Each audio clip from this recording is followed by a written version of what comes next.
ಇದು ಸಾಧನೆಯ ಸರ್ಕಾರವಲ್ಲ, ಘೋಷಣೆಗಳ ಸರ್ಕಾರ ಎಂದು ಕೇಂದ್ರ ಸಚಿವ ಎಚ್.ಡಿ. ಕುಮಾರಸ್ವಾಮಿ ರಾಜ್ಯ ಕಾಂಗ್ರೆಸ್ ಸರ್ಕಾರದ ವಿರುದ್ಧ ಕಿಡಿಕಾರಿದರು. ಬೆಂಗಳೂರಿನಲ್ಲಿ ಸುದ್ದಿಗಾರರೊಂದಿಗೆ ಮಾತನಾಡಿದ ಅವರು, 76,000 ಉದ್ಯೋಗಗಳ ಘೋಷಣೆ ಯಾವ ಹಂತದಲ್ಲಿದೆ? ಒಂದು ತಿಂಗಳಲ್ಲಿ ಯಾವ ಭರವಸೆ ಜಾರಿಯಾಗಿದೆ? ಘೋಷಣೆಗಳ ಹೊರತು ಜನರಿಗೆ ಏನ್ ಲಾಭವಾಗಿದೆ? ಸರ್ಕಾರಕ್ಕೆ ಹಣವಿಲ್ಲ, ಆದ್ರೆ ಹೊಸ ಯೋಜನೆಗಳ ಘೋಷಣೆಗೆ ಮಾತ್ರ ನಡೆಯುತ್ತಿದೆ. ಜನರ ಮೇಲೆ ತೆರಿಗೆ ಹೊರೆ ಹೆಚ್ಚಿಸುವ ಯೋಜನೆಯಲ್ಲಿದೆ ಎಂದು ಆರೋಪಿಸಿದರು. ಇವತ್ತು ಅಷ್ಟೊಂದು ನಿಯಮಬದ್ಧವಾಗಿ ಕೆಲಸ ನಿರ್ವಹಣೆ ಮಾಡ್ತಕ್ಕಂಥವ್ರು, ಇವರು ಬುದ್ಧಿ ಹೇಳ್ತಕ್ಕಂಥವ್ರು ಇವತ್ತು ರಾಜ್ಯದಲ್ಲಿ ನಡೀತಾ ಇದೆಯಲ್ಲ, ಆದಿ ಬೀದಿ ಒಳಗೆ ಇದೊಂದು ಇದು ನಡೀತಾ ಇದೆಯಲ್ಲ, ಆ ಫುಟ್ಪಾತ್ ತೆರವು ಒಂದು ಕಡೆ, ಅದ್ರ ಜೊತೆ ಇಲ್ಲಿ ನಾನು ಹೇಳ್ತಾ ಇರೋದು ಈ SIR ವಿಷಯದಲ್ಲಿ ಆದಿ ಬೀದಿಲಿ ನಡೆಸ್ತಾ ಇದ್ದಾರೆ. ಈ ಸರ್ಕಾರಕ್ಕೆ ಏನಾದ್ರೂ ಗೌರವ ಮಾನ ಮರ್ಯಾದೆ ಇದ್ದರೆ ಇವು ಸರ್ಕಾರದ ಅಧಿಕಾರಿಗಳೇ ಹೋಗಿರೋದಲ್ಲಿ, ಇಲ್ಲ ಚುನಾವಣಾ ಆಯುಕ್ತರಿಗೆ ಇವರಿಂದ ಏನು ಡೈರೆಕ್ಷನ್ ಹೋಗಿದೆ, ಈ ಥರ ನಡೀತಿದೆ ಆ್ಯಕ್ಷನ್ ತಗೊಳ್ಳಿ ಅಂತ ಹೇಳಿದ್ದೀರಾ? ಪ್ರತಿಯೊಂದಕ್ಕೂ ಹೇಳ್ತಕ್ಕಂಥವ್ರು ಬೀದಿ ಬದಿ ವ್ಯಾಪಾರಿಗಳದು ಸುಪ್ರೀಂ ಕೋರ್ಟ್ ಆದೇಶ ಇದೆಲ್ಲ ಒಪ್ಕೊಳ್ಳೋಣ, ಆದರೆ ಅವರನ್ನು ಅಷ್ಟೊಂದು ಲಕ್ಷಾಂತರ ಕುಟುಂಬಗಳು ಇವತ್ತು ಆ ಪ್ರತಿನಿತ್ಯ ಬೀದಿನಲ್ಲಿ ವ್ಯಾಪಾರ ಮಾಡ್ಕೊಂಡೇ ಬದುಕ್ತಾ ಇರ್ತಕ್ಕಂಥವ್ರು. ಆಯಿತು, ಸುಪ್ರೀಂ ಕೋರ್ಟ್ನ ಆದೇಶದ ಮೇರೆಗೆ ತೆರವುಗೊಳಿಸಿ ಜನರುಗಳ ಪ್ರಾಣ ಉಳಿಸ್ಬೇಕಾದಂಥದ್ದು ನಮ್ಮ ಕರ್ತವ್ಯನೂ ಇದೆ. ಆದರೆ ಅವ್ರ ಬದುಕನ್ನು ಏನು ಮಾಡ್ತೀರಿ? ಅವ್ರಿಗೇನು ಆಲ್ಟರ್ನೇಟ್ ಅರೇಂಜ್ಮೆಂಟ್ ಮಾಡಿಕೊಟ್ಟಿದ್ದೀರಿ? ಎಲ್ಲಿ ಕಳಿಸ್ತೀರಿ ಅವ್ರನ್ನ? ಅಷ್ಟು ಜನನ್ನು ಇದು ಇರ್ತಕ್ಕಂಥದ್ದು. ಅದರಿಂದ ಸರ್ಕಾರ ಕಾನೂನಿನ ಬಗ್ಗೆ ಚರ್ಚೆ ಮಾಡೋರು ಬದುಕಿನ ಬಗ್ಗೆ ಇವತ್ತು ಏನು ಜೀವನ ಮಾಡಬೇಕಾದಂಥವ್ರಿಗೆ ಅವ್ರಿಗೆ ಆಲ್ಟರ್ನೇಟ್ ಅರೇಂಜ್ಮೆಂಟ್ ಮಾಡಿಕೊಡ್ಬೇಕಲ್ಲ, ಅದರ ಬಗ್ಗೆ ಇವತ್ತಿನವ್ರಿಗೆ ಏನು ಚರ್ಚೆ ಇಲ್ಲ. ಏನು ಮಾಡ್ತೀವಿ ಅಂತೇಳಿ ಏಕಾಏಕಿ ಅವ್ರನ್ನ ಖಾಲಿ ಮಾಡಿಸಿ ಅವ್ರು ಎಲ್ಲಿಗೆ ಹೋಗಬೇಕು? ಅದಕ್ಕೆ ಪರಿಹಾರ ಕೊಡಬೇಕು ಅನ್ನೋದು ನಾನು ಒಂದು ಸರ್ಕಾರಕ್ಕೆ ಸಲಹೆ ಕೊಡೋದು. ಏನಾಗಿದೆ? ಏನು ಯಾವ ಸಾಧನೆ ಆಗಿದೆ? ಸಾಧನೆ ಏನು ಮಾಡವ್ರೆ? ಬರೀ ಘೋಷಣೆಗಳು ಯಾವುದು ಇಂಪ್ಲಿಮೆಂಟ್ ಆಗಿದೆ? 76,000 ಉದ್ಯೋಗ ಅಲ್ವಾ? ಅದ್ರ ಪ್ರಕ್ರಿಯೆ ಎಲ್ಲಿಗೆ ಬಂದು ನಿಂತಿದೆ ಅಂತ ಹೇಳಿದ್ದಾರೆ ಏನಾದರೂ ನಿಮಗೆ? ಇಲ್ಲ ಜನಕ್ಕೆ ಏನಾದರೂ ತಿಳಿಸವ್ರ?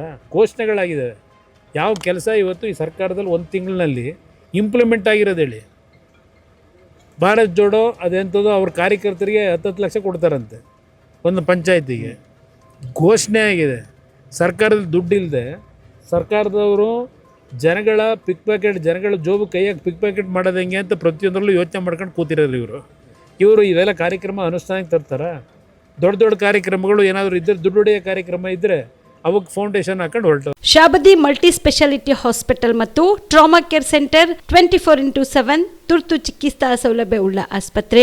ಕಲಬುರಗಿ ಜಿಲ್ಲೆಯ ಖ್ಯಾತ ಹಿರಿಯ ಅನುಭವಿ ವೈದ್ಯರ ನೇತೃತ್ವದಲ್ಲಿ orthopaedic, ENT, neuro surgery, general surgery, general medicine, urology, gastro surgery, paediatric, obstetrics, gynaecology, cardiology, neurology, arthroplasty, arthroscopy, spine surgeries ಸೇರಿದಂತೆ OPD, IPD, ICU, NICU, ultrasound, 2D echo, laboratory, major OT ಸೌಲಭ್ಯದೊಂದಿಗೆ ಎಲ್ಲ ರೋಗಕ್ಕೂ ಒಂದೇ ಸೂರಿನಡಿ ರಿಯಾಯಿತಿ ದರದಲ್ಲಿ ಶಾಬದಿ ಮಲ್ಟಿ ಸ್ಪೆಷಾಲಿಟಿ ಹಾಸ್ಪಿಟಲ್ ಮತ್ತು trauma care centre 24x7 emergency ಚಿಕಿತ್ಸೆ ನೀಡಲಾಗುವುದು. ಹೆಚ್ಚಿನ ಮಾಹಿತಿಗಾಗಿ ಸಂಪರ್ಕಿಸಿ ಶಾಬದಿ ಮಲ್ಟಿ ಸ್ಪೆಷಾಲಿಟಿ ಹಾಸ್ಪಿಟಲ್ ಮತ್ತು trauma care centre, STBT bus stand, Dargah road, ಸಂತ್ರಸ್ವಾಡಿ, Kalaburagi. Mobile number 9060442345.